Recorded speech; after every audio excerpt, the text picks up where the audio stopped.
My partner made everyone believe he was dying of cancer, but after he walked out on me and our baby, I exposed the truth, and now every woman he's lied to knows he used his fake illness to get what he wanted. So my partner told me when we first got together that he has cancer, and if his operation doesn't go well, it could be terminal. He said his treatments have also made him infertile, so imagine our shock and joy when we found out I was expecting at the start of 2024. We now have a beautiful 5-month-old daughter who is perfectly healthy and thriving, and he is in remission. My pregnancy was difficult and lonely because of all the intense treatments he went through while waiting for his operation. I did a lot on my own, knowing he desperately needed this to have the best chance possible of shrinking his tumor before having it removed so we can have a long happy life together as a family. He is currently living with his mom while he is in recovery so that it takes the pressure off me caring for both him and our baby until he is well enough to move into our new home with us. He still comes to our house and we go to his mom's all the time so our baby isn't missing him, and on Wednesdays he has his daddy-daughter days where it is just the two of them to make sure they are bonding well, and so he has the practice until he is well enough to care for her at home full time, and give me a little break too. Last week we had an attempted break-in at the house. I asked him to come over and stay here while I'm waiting for the locks to be changed because I'm scared, but he wouldn't. I was talking to his mom too, who slipped up telling me he wasn't home. Long story short, this is Reddit. I'm sure you can see where this is going. We argued for almost 2 days before my suspicions became too much and I went to Facebook. It took me less than an hour to find the first 2 women. During my pregnancy I was suspicious of a lot of things and put it all down to my hormones, as he would continuously tell me that I am paranoid and hurting him when I asked. One thing my paranoia just wouldn't let up about was his cancer and his treatments.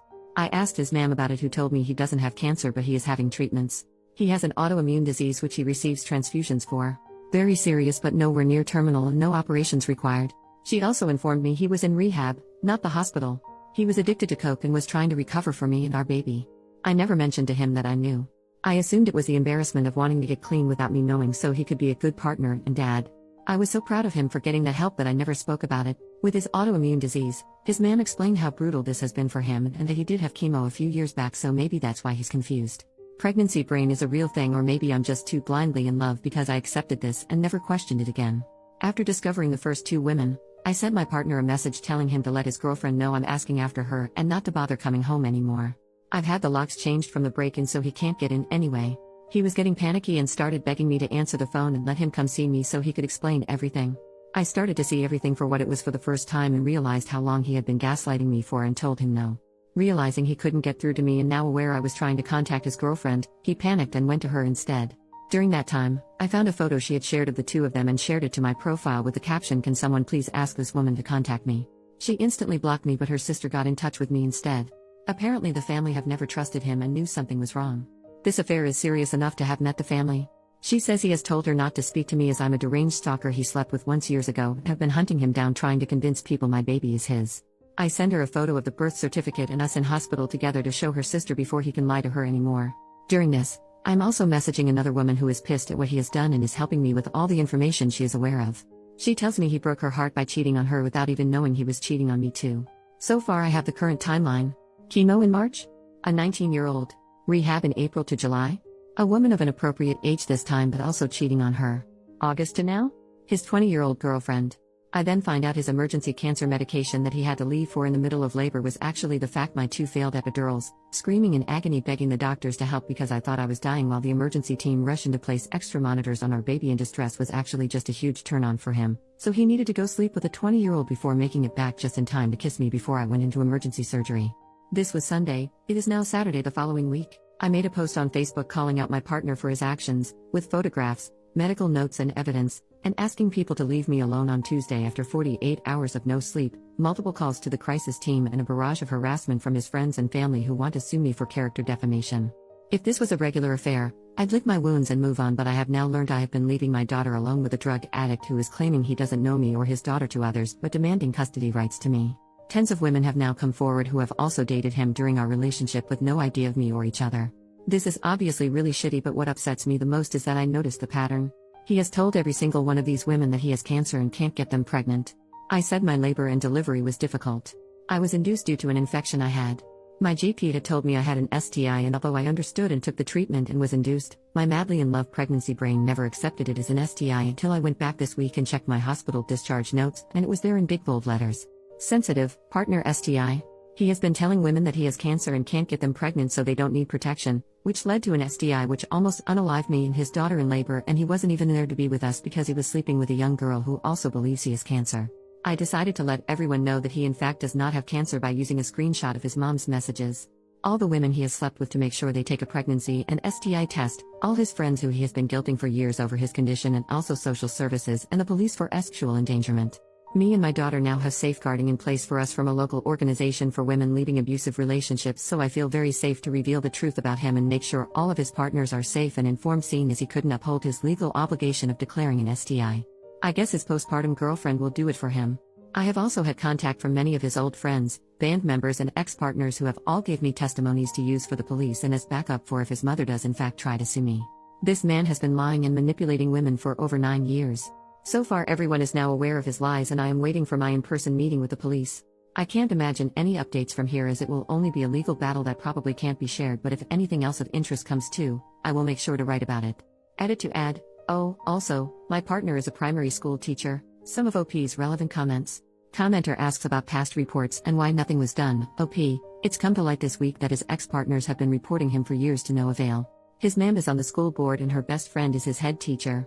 I'm hoping with the added element of social services this time and an investigation into child endangerment for our daughter, they can't sweep it under the carpet any longer. Commenter asks if authorities were involved. OP, we're in the UK. His complaints have been escalated to Lotto in the past, which is basically our version of what controls the school's judgment over any dangerous situations, but nothing happened. One of his exes have gave me all the details of their report to push that they ignored her and it's escalated to this. Commenter suggests exposing him online. OP, he deleted his Facebook after I made a post on there. He is the most convincing person you have ever met, but for the first time, someone proved him wrong by posting medical evidence and he couldn't take it. I'm waiting on approval to join Prick Advisor UK, and are we dating the man same northeast to warn all the other women I couldn't find myself. Commenter asks what STI he passed and if the baby was tested. OP, at the time I refused further testing in denial and regret it so much. I was just given a course of antibiotics and because my symptoms went, they left it at that for me. All I know is from the STI being untreated for so long I ended up with strep group B2, which is why I needed to be induced, so I was on an antibiotic drip when my waters were broken so my baby would be safe. She's perfectly healthy and faced no issues luckily. I think I've been lucky and whatever is was must not have turned to an STD because my medical documents only say partner STI. We also haven't slept together for a very long time now after my surgery, so I know I'm at least safe now. Commenter asks how he was able to juggle everything. OP, he would disappear from time to time and switch his phone off a lot, and not living together was a huge help for him.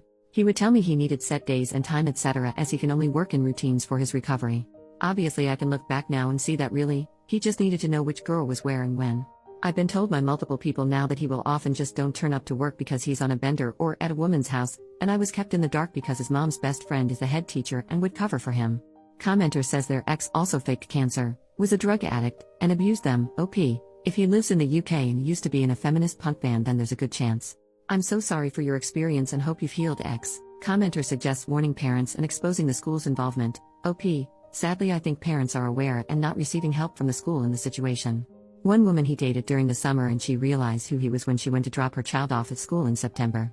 She's been updating me to let me know that he wasn't seen in school for multiple days after my health visitors and social worker began the reports on Monday, but he was back in half a day Friday. Update, the next day, 9 hours later, I've spoken to the police this morning. There is nothing they can do unless they find the drugs on his person in the school, so nothing is stopping him from snorting a line before he starts work as long as he takes nothing else with him. They've implied the loophole is that they catch him behind the wheel and if some reported him driving on substances they could catch him that way. They said they can confirm that multiple reports and investigations have begun before even my report, so they are unable to share much information with me, even though he case involves me, but they told me it is imperative I apply for Clare's Law and have helped me with the application. It can take up to 10 days for my in-person meeting to provide my documents, and then it can take several weeks for the information to be shared with me. Knowing what I do already, I feel sick that they have told me how important it is for me to make this application. I can't believe in a few weeks, he's going to discuss me even further when I receive his police records. My only silver lining is that once I have the police reports, on top of my medical reports, he doesn't stand a chance in family court and me and my girl will be free to restart our lives together. Also another little note, I've been looking for family court advice in a mom support group and have been informed that luckily she's only 5 months old and any name changes can be made before 6 months with only one parent's consent and the witnesses don't need to be his choice, so I will be removing his surname and his grand's name from her middle name, for her to take my surname and not have any more ties to his family. I just wanted to put an apology in here as well as a lot of people have commented on my poor writing. I am a new ma'am who was lacking sleep even before any of this came to light.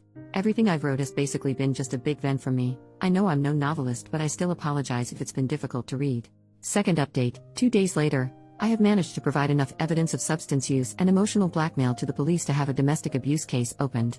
This is going straight past the school to the highest authority to keep him away from children. This is huge news and gives me such a relief in knowing my child and others will be safe, but I still have that awful feeling of guilt for him. Just 2 weeks ago we called each other bride and groom. I think it's going to take a while to grieve the person I thought I knew while dealing with the one I know now. I hope this is the point he actually goes to rehab instead of lying about it and can find happiness and restart his life. I don't think I want to make any more updates now. I am unbelievably grateful for the kind words and advice, but I originally just wrote this to get my emotions out of my head to help me sleep better. Thank you for letting me get this all off my chest. I didn't expect so many of you to be interested. I think me and my little girl are going to be okay.